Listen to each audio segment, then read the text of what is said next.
This is your Storm Tracker team forecast first. Good evening and thanks for joining us. This is your forecast first. Well, we had a nice cold morning as we dropped below that freezing mark. 30 officially at the Metro Airport. A lot of areas even cooler than that, upper 20s to start out your day. But as the day progressed, we warmed up nicely back into the mid 50s and we had a lot of sunshine out there. Tonight, still clear skies and our temperatures once again plummet, but this time just above freezing. We'll talk more about that coming up in just a few. Local 33 News at 5 starts right now. A time is ticking to fund a program that millions use for flood insurance. Details on one senator's latest push to keep the money flowing. And deadly shooting, Baton Rouge police detectives trying to figure out who is responsible for this quadruple shooting. New information just in about that investigation. Plus, fighting blight, how an old blighted property will soon become a new place to live for folks in Baton Rouge. Live and Baton Rouge proud. You're watching Local 33 News at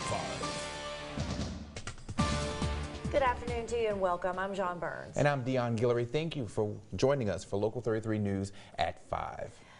As I mentioned, time is ticking, tick-tock, on a program considered a lifeline for Louisianians who live in flood zones, and that's a lot of us. Yeah, it is a looming deadline that's leading one U.S. Senator to make a last-ditch case to his fellow lawmakers. Local 33's Harrison Golden joins us now to explain this whole situation. Harrison. Hey Dion, good evening to you. It's a story we've been telling time and time again. A program that protects more than 500,000 Louisiana homeowners now once again on the verge of this shutdown, a verge of expiration actually, as the National Flood Insurance Program nears its latest sunset date of November 30th. Senator John Kennedy now with a familiar call. The Louisiana lawmaker is now drafting a bill to renew the program for another 6 months. He says failure to act would strip many homeowners from their only source of flood insurance, causing home sales perhaps to stall.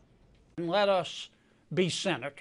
Let us have an instrument that we can amend, that we can take away from, and we can vote, and let's see what actually comes out. Now, passing Kennedy's bill would mark the 8th short-term extension of the debt-riddled program. The NFIP remains $21 billion in the red, and the senator says while he'd like to see more long-term reforms to ease that burden, the flood program must first worry about staying afloat on its own. Now, the fate of Kennedy's bill will likely be hinging on the Senate Banking Committee, but of course this is coming at a pretty rushed time for Capitol Hill as they trudge their way through that lame duck session. For your local election headquarters, I'm Harrison Golden. Well, Senator Kennedy is also weighing in on an ongoing spat between our governor and Louisiana's head election official. Governor John Bel Edwards originally criticized Secretary of State Ardoin in a letter after he made comments about former New Roads Mayor Robert Meyer. Ardoin, that is. Meyer was convicted of a felony, and Ardoin had accused him of possibly casting an illegal vote in this month's election. Ardoin wanted to know why Meyer's name did not show up on a convicted felons list sent to his office. But Governor Edwards pointed out that the charge against Meyer was dismissed after he completed probation, so the ban didn't apply to him. If you look at Title 18-171, it requires the Department of Corrections to report to my office all felons, irregardless of whether they're in suspension or not. The fact is that did not occur in this case. All we're saying is we need to have the legislative auditor come in and look at the process that the Department of Corrections is following and make sure it abides by law. If there's one, there must be others. Now, here is what Senator John Kennedy had to say. He actually backed the Secretary of State, writing in part, quote, when a complaint was filed about a convicted felon voting after betraying the public's trust, Secretary of State Ardoin was correct to raise questions. And that's the end of his quote. Some new information tonight about the Louisiana Democrat who says he was fired after running for office. Now he's filed a formal complaint against his ex-employer. We were first to bring you Justin DeWitt's story last week. He claims he was let go after taking pre-approved vacation days from his job at a Baton Rouge land surveying firm to campaign against Garrett Graves for a congressional seat. DeWitt was fired less than 2 days after losing that election. He claims his termination violates state laws against employees who seek political office. It was brought to my attention that a statute may have been violated, that my employer terminating me recently after the election may violate a law, and I want to bring that to the district attorney's attention and have it looked at and give it the opportunity to see if a violation was made. DeWitt's former employer, SJB Group, declined to tell us why DeWitt was let go, only saying the company wishes him the best in future endeavors. 9 days after those midterm elections, we are still waiting to find out the winners in a couple of hotly contested races in the state of Florida. The results of the Senate race there will have to wait even longer, as in the last hour, Florida's Secretary of State has called for a by-hand recount of the votes in that race. At this hour, there has not been a winner announced in either race. The recount has not been drama-free either in at least one county. It's not even clear if all the votes were recounted after election officials say the machines to count the ballots overheated and failed. Now in your Local 33 Crime Tracker, some new information tonight about this scene you're seeing here behind me. In the last 2 hours, Baton Rouge police tell us a third person died in this quadruple shooting outside a meat market on Gus Young Avenue. Police say 30-year-old Willie Kinchin died at the hospital today. He was one of 4 men shot outside of Ragusa's meat market around 9:30 last night. We first brought you this as breaking news last night at 10. Officers say 42-year-old Jonell Davis and 39-year-old Berman Hudson died last night. Investigators do not have a motive or suspect just yet, but if you know anything that can help them, call Crime Stoppers at 344-STOP. East Baton Rouge Sheriff's deputies say this 18-year-old student brought a loaded gun to Broadmoor High School. Deputies say the principal found the gun on Anthony Jelks during a random search. Investigators say Jelks told them he found the gun earlier this week and started carrying it for protection after his brother was shot over the weekend. Jelks is now charged with carrying a weapon in a firearms-free zone. New at 5, we are getting our first look at the new life of an old vacant mid-city building. A group called Red Stick Social is right now working to transform the abandoned Entergy power plant on Government Street into a hip, new social gathering place. The mixed-use development will include a microbrewery, a bowling alley, as well as apartments and office space. Well, the church group is making Baton Rouge proud by teaming up with a well-known nonprofit to help fight blight in the capital city. Today, the 4th District Missionary Baptist Association of Louisiana and Habitat for Humanity tore down an empty house in the Richmond Park subdivision. The vacant land will be the future spot of a new Habitat for Humanity home for a woman who was at today's demolition. Now, she says she's excited about her new place to live.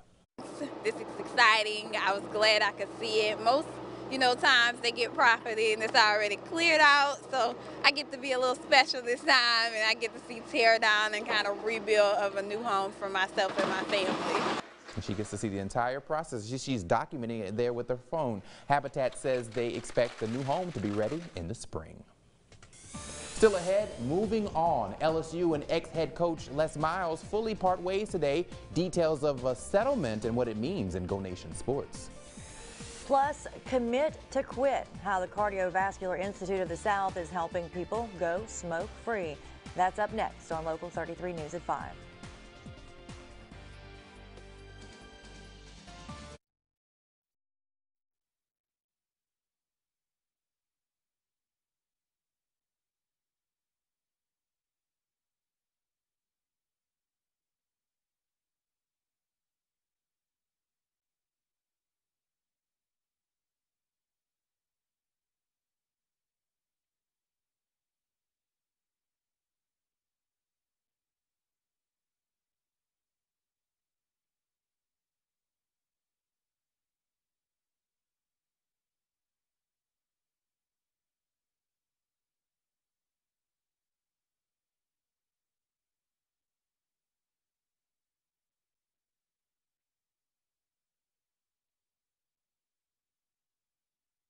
Mic check, 1 2 1 2.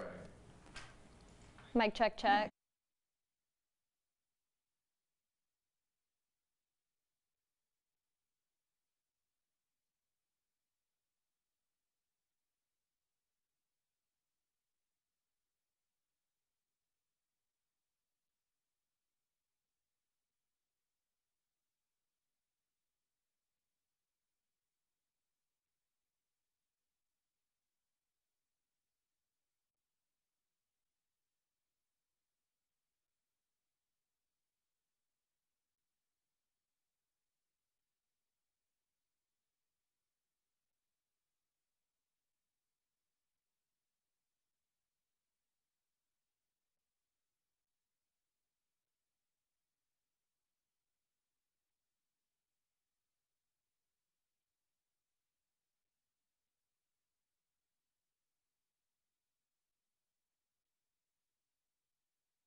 Well, today, people in Baton Rouge and across the country are making a pledge to quit smoking for the Great American Smokeout. And you don't have to kick the habit alone. Local 33's Amber Smith joins us now for this Heartbeat Report to explain the help available. Amber? Well, Dion and Jean, the Cardiovascular Institute of the South offers a program to help people quit smoking. For the Great American Smokeout, the CIS held an all-day event to inform people about the resources available. The Commit to Quit program combines medical evaluations, medications, and supportive counseling sessions to help people along their smoke-free journey. CIS also helps people create their personalized quit plan. It's an opportunity for smokers that maybe hadn't tried in the past or who tried and not succeeded to kind of get that extra help. I can't tell you how many patients I see during the day that 90% of the problem is caused by smoking. When people stop smoking, their risk for heart disease and others drastically decreases. If you weren't able to make it out today, though, you can still join the Commit to Quit program through the Cardiovascular Institute of the South. We have details on how to do so up on our website, beourproud.com. For this Heartbeat Report, I'm Amber Smith. All right, a lot of important information there. We just learned lots of help for anyone who wants to kick the habit. Yeah, also lots of traffic on the roadways right now, but it seems to be moving, right, Jesse? Yeah, it's moving, not at the fastest pace out there. Obviously, eastbound and westbound, we are seeing some decent delays out there coming back from the 10-12 split. A lot of that traffic is backed up towards the mall, heading in the opposite direction. So we're talking eastbound here. A lot of that traffic slows down around the LSU Lakes, and it goes all the way back across the Mississippi River Bridge. So it's going to take a little bit of time to come in. 110 southbound is also backed up to the Governor's Mansion. So again, a lot of slow spots out there. Make sure you got those Waze apps ready to go. Again, big picture here is that just remember to buckle up and drive safely this evening. This traffic has been sponsored by the Murphy Law Firm. Well, here you go out there. Don't let this fool you. We still got a cool night on tap as our temperatures are going to drop just above freezing, but we are starting to warm up and we've got a lot more sunshine ahead of us. We'll talk all about that coming up right after this break.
And now, your Storm Tracker team forecast with Jesse Gunkel. Well, right now we're kind of stuck in limbo at this point, autumn or winter. Well, We started out with some winter-like temperatures early this morning as we drop below that freezing mark, but we're going to get back to autumn over the weekend. As you see here, a 14-degree temperature change in the positive direction, climbing to 54 this afternoon. Still well above normal as we should be sitting in the lower 70s. 54 officially was your daytime high, but we started out at 30, a lot of areas in the upper 20s. Not a new record out there, but still rather chilly for this time of the year. At this hour, we're now sitting at 49, and notice how the skies are on fire. Just another gorgeous sunset out there. Feels like 49, and the winds are rather light out of the west. Northwest now at 3 miles per hour. So here's your current temperatures. We're now sitting at 49 here, 49 also in Ascension, 50 in the Hammond area. We've already dropped to 48 up in New Roads. Again, clear skies for tonight, allowing those temperatures to rapidly fall. The winds will be a little bit lighter this evening. That's the good news. That means the air temperature is actually going to be like the feel-like temperature.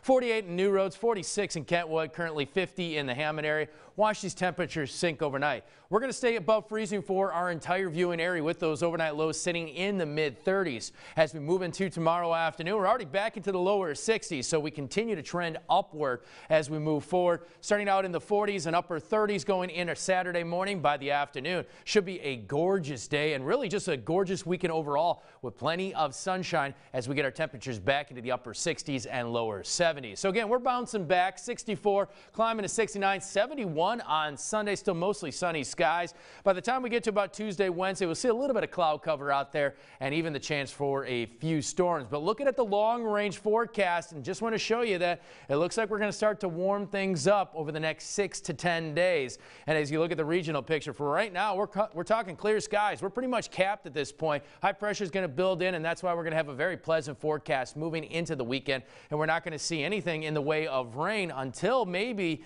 Tuesday, Wednesday. That's when we'll see a few isolated showers. It looks like the best opportunity for rain now over the next 7 days.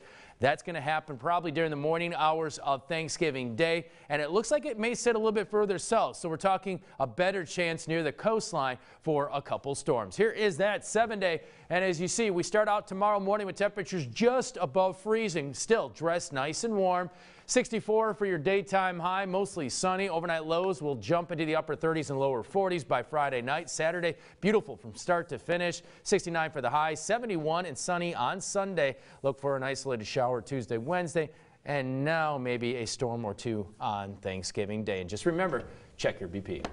All right, Jesse, thanks. The turkey's dancing about the possible storm. Hopefully. Right. Hopefully they'll continue to dance. All right, well, Les Miles, moving on. What today's news about a settlement with LSU means for the former coach. Next in Go Nation Sports.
And now Brian Holland with Go Nation. Well, it's finally settled. LSU and former Tiger head coach Les Miles have come to an agreement that could free up Coach Miles to take another coaching job down the road. Miles was owed about $6.5 million of his final contract. That's just 2 years, by the way, after being fired still. Instead, that amount will be $1.5 million. In a statement from the university, LSU Athletics Director Joe Oliva saying, quote, "It's time for both parties to move forward, and he will always be a part of the great history of LSU football, and I wish him and his family nothing but the very best." How about a little round ball action out on the hardwood tonight? LSU women taking on the Green Wave of Tulane. That's tipping off about 6:30 p.m. Both of these games at the PMAC, and by the way, the LSU men, that'll be tomorrow against Louisiana Tech. Head coach Will Wade says they are not taking this Louisiana Tech team very lightly, especially after they went to Wichita and upset the Wichita State Shockers. A couple keys to the game. We're going to have to guard them without fouling. They score a ton of points from the free throw line. They've made 58 free throws on the year. Their opponents have attempted 57 free throws. So they've made more on the year than their opponents have attempted. Do a great job on the offensive glass. They've got a bunch of bigs. Got a good program, good team. Coach Conkle's done a very good job. And it'll be another big challenge for us tomorrow night at the PMAC. Should be some good basketball this weekend. By the way, the River Bell Classic, Southeastern and Nicholls State, also tonight. So we're going to have more on that tonight at 10. The what classic? River Bell Classic. Okay, just making sure. For the Southland Conference Trophy. Stay tuned. We'll be right back.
All right, final check of the forecast.